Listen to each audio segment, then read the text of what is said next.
Continued تفسیر ابن کثیر سورہ بقرہ آیت نمبر 187. اس کا یہ تھرڈ ٹریک ہے. دا رولنگز آف اعتکاف. اعتکاف کے احکامات یعنی کس طرح کا کرنا ہے. اللہ said وَلَا تُبَاشِرُوهُنَّ وَأَنْتُمْ عَاكِفُونَ فِي الْمَسَاجِدِ and do not have sexual relations with them, your wives, while you are in اعتکاف in the masjid. اپنی بیویوں کے ساتھ ازدواجی تعلقات مت قائم کرو اگر تم اعتکاف میں ہو مسجد میں. علی بن ابو Talha reported that Ibn Abbas said, رضی اللہ عنہما, this ayah is about the man who stays in اعتکاف at the mosque during Ramadan or other months. یہ آیت جو ہے اس شخص کے لیے ہے جو مسجد کے اندر اعتکاف کرے اور رمضان میں یا پھر کسی اور مہینے میں. Allah prohibited him from touching women, having sexual intercourse with them during the night or day until he finishes his اعتکاف. تو اللہ نے اس کو اس چیز کے لیے منع کیا کہ وہ اپنی بیوی کے ساتھ زر و شو کا کوئی بھی تعلق قائم نہ کرے. ازدواجی تعلقات جو ہیں اپنی بیویوں کے ساتھ وہ نہ کرے، خواہ رات میں ہو یا دن میں ہو، جب تک کہ اس کا اعتکاف ختم نہیں ہو جاتا. الدحق said، اور الدحق جو ہے ان کا کہنا ہے formerly the man who practiced اعتکاف would go out of the mosque and if he wished would have sexual intercourse with his wife. پہلے یعنی پہلے کے مطلب تھوڑا وقت سے پہلے جیسے لوگ جو ہیں، جو بھی شخص اعتکاف کو پریکٹس کرتے تھے کہ اعتکاف میں مسجد میں بیٹھے ہیں تو وہ مسجد سے باہر جاتے تھے. ابھی ان کی مرضی ہے کہ وہ باہر جانا چاہتے تو چلے گئے باہر اور پھر اپنی بیوی کے پاس گھر میں جا کے آئے، وہاں جا کے ان کے ساتھ ازدواجی تعلقات قائم کر کے آ گئے.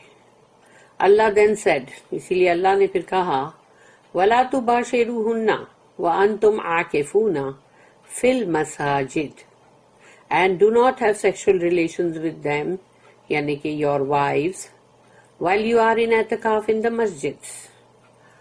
اور اس آیت کا مطلب ہے کہ اپنی بیویوں کے ساتھ زر و شو کا مطلب تعلق مت قائم کرو، ازدواجی تعلقات مت قائم کرو اگر تم اعتکاف میں ہو اور مسجد میں ہو. اعتکاف meaning do not touch your wives as long as you are in اعتکاف. تو اعتکاف میں اگر ہو تو اپنی بیویوں کو چھوؤ مت، whether you were in the mosque or outside of it، چاہے تم مسجد کے اندر ہو یا اس سے باہر ہو. It is also the opinion of Mujahid, قتادہ and several other scholars، اور یہ ان سب کی بھی رائے ہے. The Muslims used to have sexual intercourse with the wife while in اعتکاف if they departed the mosque until the ayah was revealed.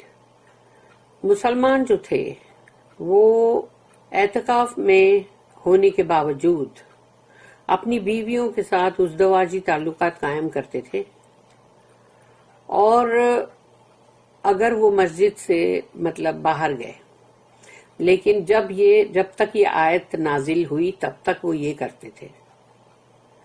ابن ابو Hatim commented، it was reported that Ibn Mas'ud, Muhammad bin Ka'b, Mujahid, Ata al-Hasan, Qatada, Ad-Dahak, As-Suddi, Ar-Rabi bin Anas and Muqatil said that the ayah means، ان سب کا کہنا ہے کہ اس آیت کا مطلب ہے do not touch the wife while in اعتکاف، اپنی بیویوں کو چھوؤ مت اگر تم اعتکاف میں ہو. What Ibn Abu Hatim reported from these people is the agreed upon practice among the scholars. تو یہ جو بات ہے، یہ رپورٹ جو بھی ہے کہ ابن ابو حاتم نے جو لائے. اس کے اوپر تب بہت سارے مطلب جو اسکالرز ہیں ان کا اجماع ہے. Those are in اعتکاف are not allowed to have sexual intercourse as long as they are still in اعتکاف in the mosque. تو جو لوگ اعتکاف کے مطلب دوران ہیں یعنی اعتکاف کے پیریڈ میں، تو ان کو بالکل ازدواجی تعلق قائم کرنے کی اجازت نہیں ہے، کیونکہ وہ جب تک کہ اعتکاف کے اندر ہیں اور مسجد میں ہیں. If one has to leave the mosque to attend to a need, such as to relieve the call of nature or to eat, he is not allowed to kiss or embrace his wife or to busy himself with other than his اعتکاف. اگر جو شخص اعتکاف میں ہے اس کو مسجد سے باہر جانا پڑے کہ اپنی جو بھی اس کی حاجت ہے، اگر کہ مطلب اس کو جانا ہے واش روم یا ٹوائلٹ یا جو بھی، تو وہ بھی اپنا وہ کال آف نیچر جو ہے اس کے لیے بھی وہ جا سکتا ہے اپنی حاجت کو کرنے کے لیے، یا کھانا کھانا ہے. لیکن یہ نہیں کہ مسجد سے باہر تم نکلے اپنی ضروریات کو پوری کرنے کے لیے تو تم اپنی بیوی کو نہ چوم سکتے ہو نہ اس کو گلے لگا سکتے ہو، اور یہی نہیں بلکہ کوئی دوسرے تیسرے کاموں میں بھی نہیں لگ سکتے، کیونکہ تم نے اپنے آپ کو مطلب وقف کیا ہے کہ اللہ کی عبادت کے لیے. He is not even allowed to visit ailing persons. بلکہ جو لوگ اپنا کوئی بیمار لوگ ہوں اگر، ان کو بھی تم کو مطلب جیسے بیمار پرسی کے لیے جانا وہ بھی مطلب اجازت نہیں ہے. But he can merely ask about their condition while passing by. تو اگر وہاں سے کبھی گزر ہو تو ان کی کیا حالت ہے اس کے بارے میں دریافت کر سکتے ہیں کہ بھئی کیسی یہ بھی حالت ہے، ابھی کیسے ہیں. اعتکاف has several other rulings that are explained in the books of fiqh. تو فقہ کی جو بک ہے اس میں اعتکاف کے اور بھی جو قانون ہیں، قاعدے قانون، وہ اس میں بیان کیے گئے. And we have mentioned several of these rulings at the end of our book on Siyam, fasting. All praise is due to Allah. الحمدللہ. تو ہم نے بھی یعنی کہ مطلب ابن کثیر میں انہوں نے بھی ذکر کیا ہے چند احکامات کے، قاعدے قانون کے، یعنی کہ مطلب سیام کی جو بک ہے اس کے آخر میں. الحمدللہ. Furthermore, the scholars of fiqh used to follow their explanation of the rules for fasting with the explanation of the rules for اعتکاف, as this is the way these acts of worship were mentioned in the Quran. اور پھر جو علماء ہیں، جو فقہ کے علماء، انہوں نے جو یعنی کہ ایکسپلینیشن جس طرح سے بیان کیا گیا ہے تمام رولز جو کہ مطلب روزے کے تعلق سے جو بھی ہے مطلب احکامات اور قاعدے قانون جو اور اعتکاف کے تعلق سے، تو انہوں نے بھی اسی طرح سے اس کو بیان کیا ہے، کیونکہ یہ عبادت کے جو مطلب طریقے ہیں اس کا ذکر قرآن میں بھی اسی طرح سے آیا ہے. By mentioning اعتکاف after fasting, Allah draws attention to practicing اعتکاف during the month of the fast, especially the last part of the month. اعتکاف کا ذکر روزے کے بعد جب آتا ہے تو اللہ جو ہے اس میں جس طرف دھیان دلاتا ہے کہ وہ ہے اعتکاف، اور وہ رمضان کے مہینے میں یعنی مطلب جو منتھ آف دا فاسٹ ہے، اور وہ بھی اس کا آخری عشرہ، آخری پارٹ، آخری حصہ جو ہے وہ ہے نا. The sunnah of the Allah's messenger is that he used to perform اعتکاف during the last 10 nights of the month of Ramadan until he died. اور رسول اللہ صلی اللہ علیہ وسلم کی سنت ہے کہ وہ اعتکاف میں جاتے تھے آخری 10 راتیں جو رمضان کی ہیں اس میں، اور یہی ان کا طریقہ رہا ہے جب تک کہ ان کی وفات نہیں ہوئی تب تک، یعنی ان کی وفات تک کا وہ یہی کرتے رہے. Afterwards, the Prophet's wives used to perform i'tikaf, as the 2 sahihs recorded from Aisha radiyallahu anha, the mother of the believers. اور ان کے بعد یعنی رسول اللہ صلی اللہ علیہ وسلم کی بیویاں جو تھیں انہوں نے اعتکاف جو ہے وہ کیا. یہ دونوں صحیح کے اندر ہے، صحیح بخاری صحیح مسلم، اس میں ریکارڈڈ ہے حضرت عائشہ کی طرف سے، یعنی حضرت عائشہ کی طرف سے یہ حدیث. اٹ از رپورٹڈ ان دا 2 صحیحs، اور دونوں ہی صحیح کے اندر یہ بات ہے کہ Safia the daughter of Huyai went to Allah's messenger to visit him in the mosque while he was in اعتکاف. تو صفیہ جو ڈاٹر آف Huyai جو تھیں وہ اللہ کے رسول کو مطلب ملنے گئیں مسجد میں جب وہ اعتکاف میں تھے، حضرت صفیہ رضی اللہ عنہا. She had a talk with him for a while. تو انہوں نے بیٹھ کے تھوڑی دیر ان سے بات کی. Then she got up in order to return home. اس کے بعد وہ اٹھی اور گھر پہ جانے کے لیے مطلب The Prophet accompanied her back home. تو رسول اللہ صلی اللہ علیہ وسلم نے ان کو گھر چھوڑنے کے لیے ان کے ساتھ گئے. As it was night, کیونکہ رات تھی وہ. Her house was at Usama bin Zaid's house on the edge of Al-Madinah. یعنی کہ مدینہ کے کنارے پر جہاں اسامہ بن زید جو تھے رضی اللہ عنہ ان کا گھر تھا، تو وہاں پر ہی ان کا بھی گھر تھا. While they were walking, 2 Ansari men met them and passed by them in a hurry, for they were shy to bother the Prophet while he was walking with his wife. تو جب وہ لوگ چل رہے تھے تو 2 انصاری شخص جو تھے مدینہ کے وہ ان کے پاس سے گزرے اور بڑا جلدی جلدی گزر گئے، کیونکہ ان کو مطلب جیسے شرم آ رہی تھی کہ رسول اللہ صلی اللہ علیہ وسلم کو مطلب کیوں بادر کریں جبکہ وہ اپنی بیوی کے ساتھ چل رہے تھے. He told them, انہوں نے مطلب ان سے کہا، ان دونوں شخص سے رسول اللہ صلی اللہ علیہ وسلم نے، الا رسلکما انہا صفیۃ بنت حیائی، ڈو ناٹ رن اوے، بھاگو مت، یہ شی از مائی وائف صفیہ بنت حیائی، کہ یہ تو میری بیوی ہے صفیہ بنت حیائی. Both of them said, دونوں کے دونوں کہنے لگے، all praise is due to Allah, alhamdulillah, how we dare think of any evil, O Allah's messenger.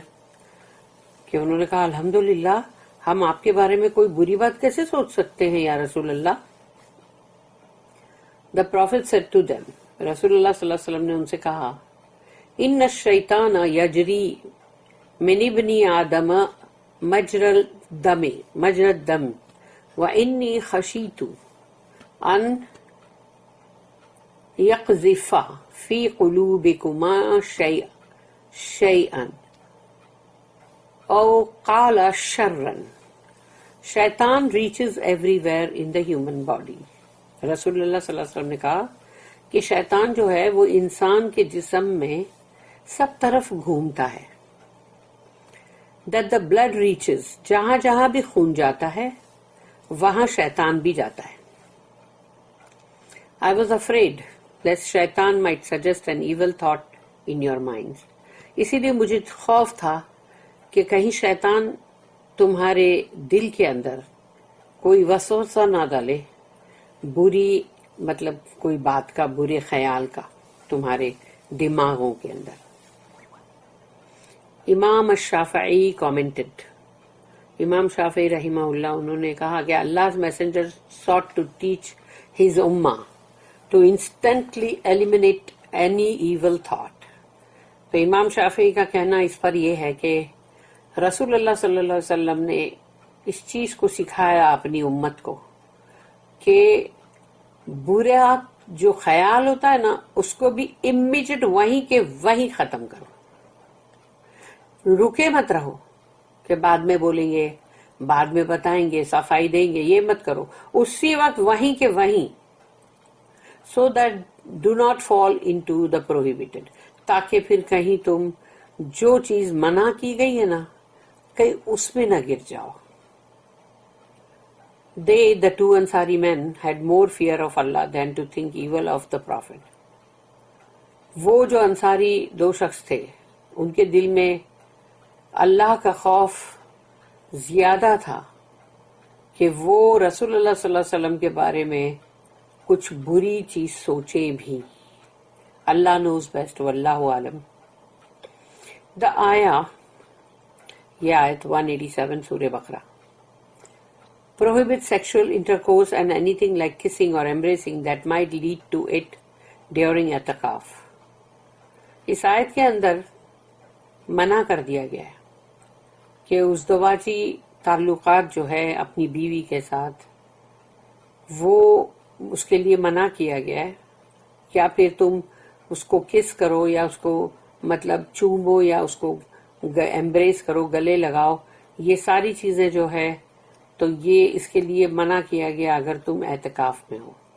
As far having the wife helping the husband it is allowed. لیکن اگر کوئی بیوی اپنے شوہر کی کوئی مدد کر رہی ہے تو وہ الاؤڈ ہے. لیکن وہ جو مدد ہے وہ ہے کہ جیسے کہ کہیں کچھ سر میں تیل لگا دیا یا اس طرح سے کنگھی کر دی یا پھر کہیں مصلی بچھا دیا یا ایسے سب رہتے نا کام.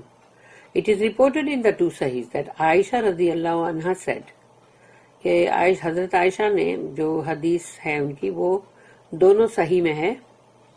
انہوں نے کہا کہ Allah's messenger would bring his head near me in her room، کہ رسول اللہ صلی اللہ علیہ وسلم جو ہے وہ اپنا سر میرے قریب میرے روم کے اندر لاتے تھے، یعنی ایسا بینڈ ہو کے جیسے خالی سر دے رہے ہیں، پردے ہوتے تھے نا وہاں لٹکے ہوئے. اینڈ آئی وڈ کوم ہز ہیئر، اور میں ان کی بالوں کی کنگھی کر دیتی تھی. while I was on my menses، جبکہ میں تو اپنے پیریڈز میں ہوتی تھی. he would enter the room only to attend to what a man needs. تو جب کوئی بھی شخص کو مطلب کسی چیز کی جو ضرورت ہوتی ہے وہ ضرورت ہوتی تھی تو ہی وہ روم میں داخل ہوتے تھے. یعنی وہی کہ مسجد کے اور ان کے روم کے بیچ میں جو پردہ تھا. اللہ اسٹیٹمنٹ، اللہ نے کہا تلک حدود Allah, these are the limits set by Allah, یہ اللہ کی طرف سے بنائی گئی حدیں ہیں. اللہ نے ان کو کہہ دیا کہ یہ اللہ کی طرف سے بنائی ہوئی حدیں ہیں، حدود ہے. means this is what we have explained, ordained, specified, allowed and prohibited for fasting. تو یہ ہے جو اللہ کہہ رہا ہے کہ ہم نے یہ حدود بنائی ہے جس کو ہم نے بیان کیا ہے، ہم نے اس کا حکم کیا ہے، ہم نے اس کو بڑے مطلب صاف انداز میں بتایا ہے، ہم نے کون سی چیز کی اجازت دی ہے اور کس چیز کے لیے منع کیا ہے روزے کے اندر. یہ اللہ نے کہا، یہ اللہ کی بنائی ہوئی حدیں ہیں، limits. We also mentioned the fast's objectives, what is permitted during it and what is required of it. اور یہ بھی کہ اللہ نے ہم کو روزوں کا اصلی مقصد کیا ہے اور اس میں کیا چیز کی اجازت ہے اور اس میں کیا چیز کی ضروریات ہے، یہ سب سمجھایا اللہ نے. These are the set limits that Allah has legislated and explained. So do not come near them or transgress them. یہ وہ حدیں ہیں، حدود جو اللہ نے جس کو طے کر دیا ہے، اس کا قانون بنا دیا ہے اور ہم کو اچھی طرح سے اس کو بیان کر دیا گیا ہے.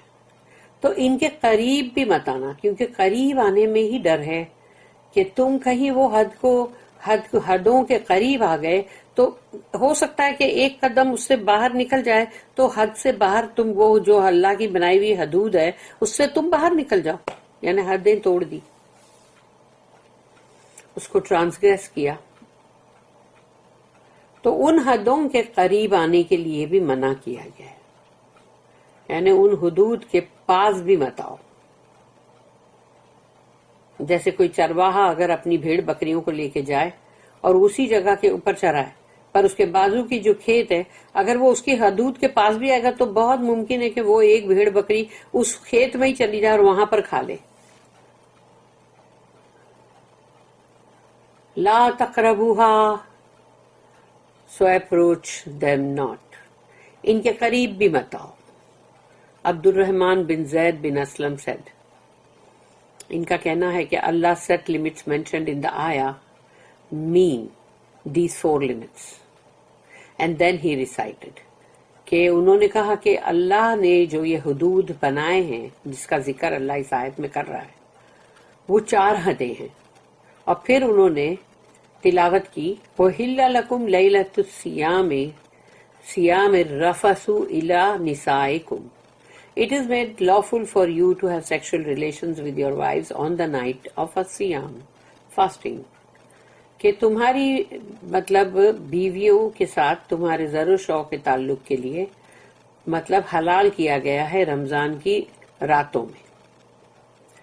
And he recited up to, اور پھر انہوں نے پوری تلاوت کی وہاں تک کہ ثم اتم الصیام الی اللیل, then complete your psalm till the nightfall.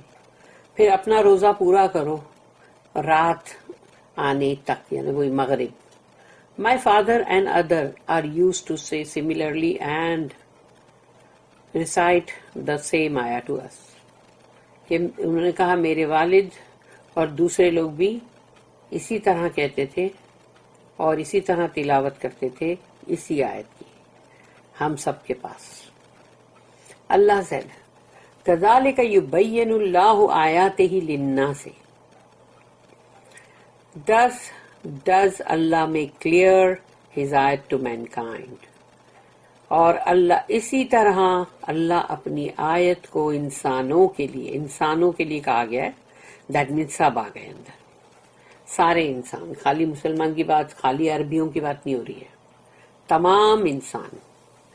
تو اللہ نے کہا کہ ہم نے سب چیز کو صاف طور پہ بیان کیا ہے تمام انسانوں کے لیے اس اللہ کی آیت میں, یعنی اس کی خود کی آیت میں. Meaning just as he explains the fast and its rulings, he also explains the other rulings by the words of his servant and messenger Muhammad صلی اللہ علیہ وسلم. جس کا مطلب یہ ہے کہ جیسے اللہ نے بیان کیا روزے اور اس کی تمام جو طریقہ ہے اور اس کی رولنگز ہیں, تو وہ تمام چیزیں اللہ نے جس طرح بیان کی ہے اس نے اور بھی بیان کیا ہے کہ جو words of his servant and messenger Muhammad, تو یعنی کہ he also explains the other rulings. تو اسی طرح سے اللہ نے دوسرے احکامات بھی اپنے رسول, اپنے بندے محمد صلی اللہ علیہ وسلم کے الفاظ میں بیان کیا ہے اس کو, اور بھی دوسرے احکامات.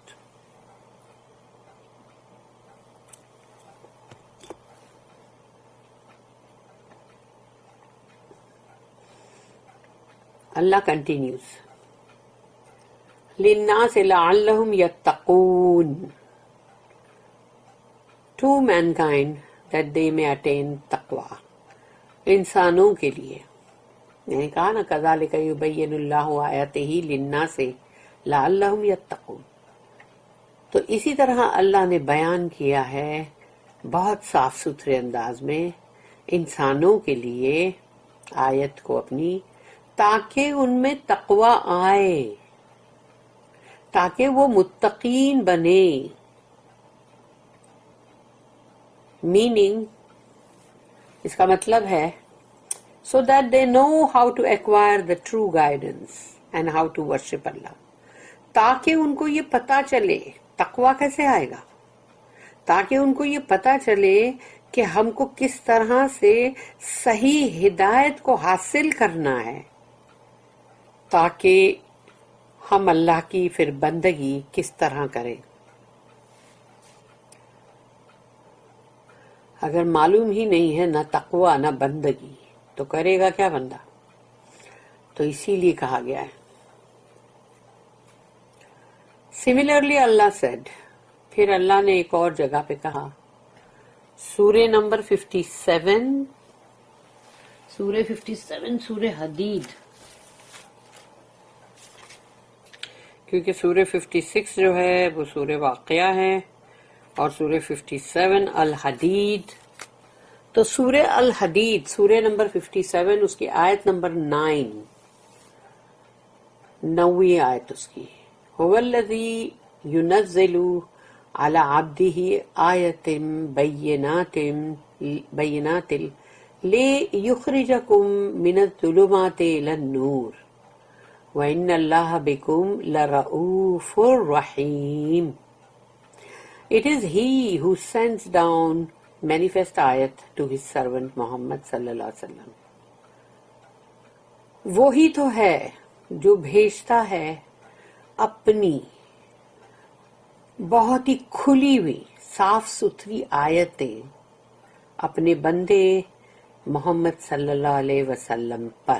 اللہ اپنی آیتوں کو نازل کرتا ہے رسول اللہ صلی اللہ علیہ وسلم پر, that he may bring you out from types of darkness into the light, تاکہ وہ تمہیں باہر نکالیں طرح طرح کے اندھیروں سے نور کی طرف, اجالے کی طرف. طرح طرح کے اندھیرے کیوں؟ کیونکہ دنیا کے اندر اللہ کی معصیت کے اندھیرے, اللہ کی نافرمانی کے اندھیرے, گناہوں کے اندھیرے, بہت سارے اندھیرے, ظلمات جو ہے بہت سارے, نور صرف ایک ہی ہے. تو ان طرح طرح کے اندھیروں سے جھوٹ, مکاری, بے ایمانی, چیٹنگ, دھوکے بازی, اتنے سارے اندھیرے ہیں. تو اللہ جو ہے یہ قرآن کی آیت بھیج رہا ہے بہت ہی صاف ستھری اپنے بندے محمد صلی اللہ علیہ وسلم پر, کہ وہ ہم سب کو نکالے باہر طرح طرح کے اندھیروں سے نور کی طرف. نور صرف ایک ہی ہے, اللہ کا. And verily, Allah is to you full of kindness, most merciful. اور یقیناً اللہ ہے تمہارے لیے بہت ہی رعوف, بہت ہی اس کے اندر رحم اور نرماس ہے, اور موسٹ مرسیفل یعنی کہ رحیم جو ورڈ ہے وہ بہت ہے اللہ کے اندر ہمارے لیے. تو اللہ ہمارے لیے بہت رعوف ہے اور رحیم ہے. بارک اللہ لی ولکم فی القرآن العظیم ونفعنی وإیاکم بالآیات والذکر الحکیم. سبحان اللہ وبحمدہ, سبحانک اللہم وبحمدک, نشہد ان لا الہ الا انت, نستغفرک ونتوب الیک. ربنا تقبل منا انک انت السمیع العلیم وتب علینا انک انت التواب الرحیم. وما توفیقی الا باللہ علیہ توکلت وإلیہ انیب. وآخر الدعوانا ان الحمد للہ رب العالمین. وصلی اللہم علی نبینا محمد وعلی آلہ وصحبہ وسلم.